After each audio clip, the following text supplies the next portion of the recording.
안녕하세요. 미국 주식하는 임겐입니다. 오늘 미국장 한번 보겠습니다. 구독과 좋아요 부탁해요. 오늘 시장은 7일 발표된 9월 고용 보고서로 페드의 고강도 긴축 전망에 힘이 실리면서 3대 지수 모두 하락으로 마감했습니다. 이로 인해 이날 다우는 2.11% 하락을 했고 S&P 500은 2.8% 하락을 했습니다. 그리고 나스닥은 이날 3.8% 하락을 했는데요. 우선 이날 공개된 9월 비농업 부문 고용은 26만 3천 명이 증가해 전월의 31만 5천 명 증가보다 적게 늘어났습니다. 그리고 이러한 수치는 시장의 예상치인 27만 5천 명 증가를 밑도는 수준을 나타냈는데요. 하지만 실업률은 3.5%까지 떨어지면서 50년 만에 최저 수준까지 내려왔습니다. 이로 인해 예상보다 고용시장이 탄탄한 것으로 확인이 되자 이날 나스닥 시장은 4% 이상 하락을 하는 모습을 보였고 향후 페드의 고강도 긴축에 더욱더 힘이 실릴 것이라는 전망이 나오고 있습니다. 특히나 시간당 임금 상승률이 여전히 5%대를 지속하고 있다는 점도 당분간 인플레이션 압박이 이어질 것이라 보고 있습니다. 이로 인해 현재 시장은 다가오는 11월 FOMC 회의에서의 자이언트 스텝 가능성을 82%라 내다보고 있고 이럴 경우 4번 연속 자이언트 스텝이 단행될 가능성이 높아지고 있는데요. 이렇듯 시장의 긴축 전망으로 인해 이날 미국 10년물 국채 금리는 3.88%까지 올라왔고 장중 한때 3.91%를 찍었습니다. 또한 통화정책에 민감한 2년물 금리 역시 이날 4.31%까지 오르는 모습을 보여줬는데요. 이렇듯 현재 환경에서 여러 경제 지표를 봤을 때 연준이 통화정책을 조기에 전환할 가능성은 매우 낮다고 생각을 합니다. 비록 연준 내부에서 금리 인상 속도에 대한 의견 차이가 조금씩은 드러나고 있지만 현재 시장은 인플레이션 하락세가 확실히 보여지진 않아 연준은 올해 남은 2번의 회의에서도 빅스텝 이상의 금리 인상을 단행할 것이라 보고 있는데요.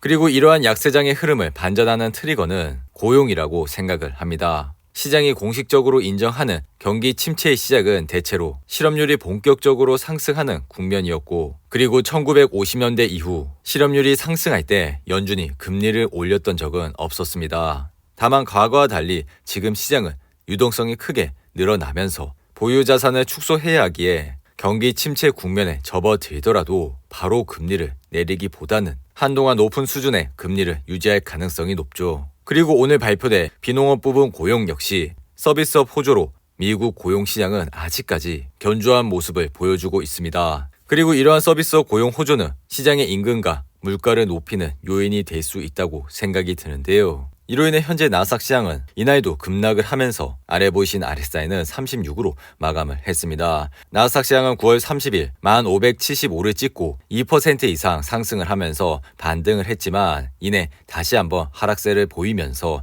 현재는 1650에서 흐름을 이어가고 있는데요. 그리고 더욱이 이날은 3% 이상 시장이 하락을 하면서 당분간 큰 변동성으로 인해 주시장이 흔들릴 수가 있으니 이러한 점을 잘 참고하시고 투자를 해주시기 바랍니다. 그리고 이날 WTI 가격은 산유국들의 대규모 감산 여파로 배럴당 90달러대를 돌파하는 모습을 보여줬는데요. 그리고 옥시렌탈의 주가는 이날 0.99% 하락을 하면서 아래 보이신 RSI는 61로 마감을 했습니다. 지난 8월 29일 옥시렌탈은 76불을 찍은 이후 지속적인 하락세를 보이면서 지지선이 58불 때까지 주가가 내려오는 모습을 보여줬습니다. 이전 영상에서도 보셨겠지만 이러한 포인트에서 관심을 가져주시라고 말씀을 드렸는데요. 그리고 그 이후 주가는 반등을 하면서 현재 69불 선에서 흐름을 이어가고 있죠. 그리고 항상 말씀을 드리는 거지만 주가는 이렇게 올랐을 때 투자를 하시는 것보단 떨어졌을 때 분할로 관심을 가져주시기 바랍니다. 그리고 애플을 보시면 이날 3.67% 하락을 하면서 아래 보이신 RSI는 35로 마감을 했는데요. 그리고 이날 애플은 모건 스탠리가 아이폰의 리드 타임 증가를 지적하면서 주식 비중 확대를 반복했음에도 불구하고 3% 이상 하락을 하는 모습을 보여줬는데요. 애플은 지난 8월 17일 RSI 76을 찍은 이후 지속적인 하락세를 보이면서 현재 주가는 140불에서 흐름을 유지하고 있습니다. 그리고 애플과 같이 좋은 주식들은 이렇게 많이 떨어졌을 때 분할로 관심을 가져주시라고 말씀을 드렸는데요.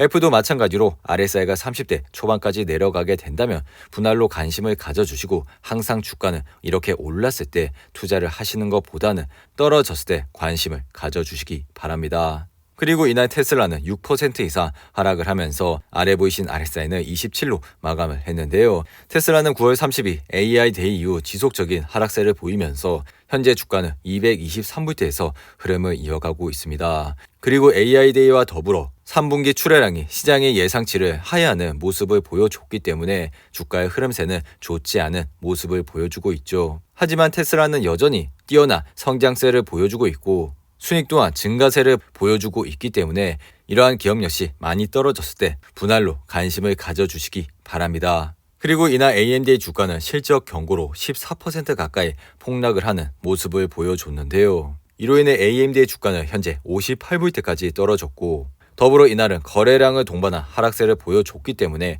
당분간 좋지 않은 흐름세를 이어갈 가능성이 있습니다. 그리고 AMD는 다가오는 3분기 매출이 56억 달러로 추정된다고 밝혔고 이는 이전 추정치인 67만 달러에서 크게 감소한 모습을 보여줬는데요. 이렇게 AMD의 큰 하락세가 이어지자 엔비디아 역시 8% 이상 하락을 보여줬고 반도체 시장 자체가 크게 흔들리는 모습을 보여줬습니다. 더욱이 이날은 바이든 행정부가 중국의 미국산 첨단 반도체 장비 판매를 사실상 금지를 하고 AI 칩셋에 대한 중국 수출을 제한하기로 공식 발표를 하면서 반도체 시장이 크게 떨어지는 모습을 보여줬습니다. 그리고 크레딧 스위스는 이날 13% 이상 상승을 하는 모습을 보여줬는데요. 크레딧 스위스는 최근 은행의 건전성에 의문이 제기되면서 이번 주 주가가 사상 최저치를 기록을 했지만 이날 30억 달러의 채무증권을 다시 사들이겠다는 발표를 하면서 급등을 하는 모습을 보여줬습니다. 그리고 메타는 이날 CT가 바이로 언급을 했음에도 불구하고 4% 이상 하락을 하는 모습을 보였고 이로 인해 현재 주가는 다시 한번 신저가를 기록했습니다. 메타의 차트를 보시면 여전히 크게 흔들리는 모습을 보여줬고 이로 인해 현재 주가는 133불선에서 흐름을 이어가고 있는데요.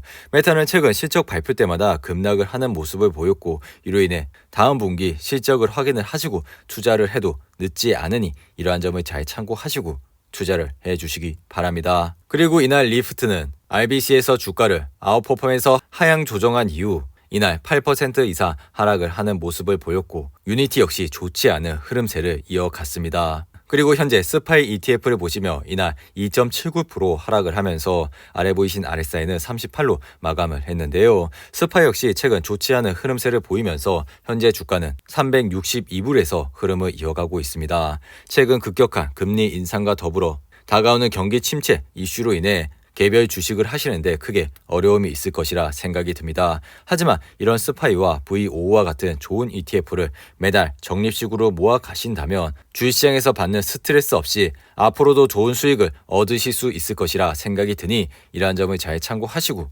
투자를 해주시기 바랍니다. 그리고 주식시장의 피어 앤 그리드 지수를 보시면 이날은 22로 마감을 했는데요. 항상 시장이 공포감에 있을 때 시장을 주목해 주시기 바랍니다.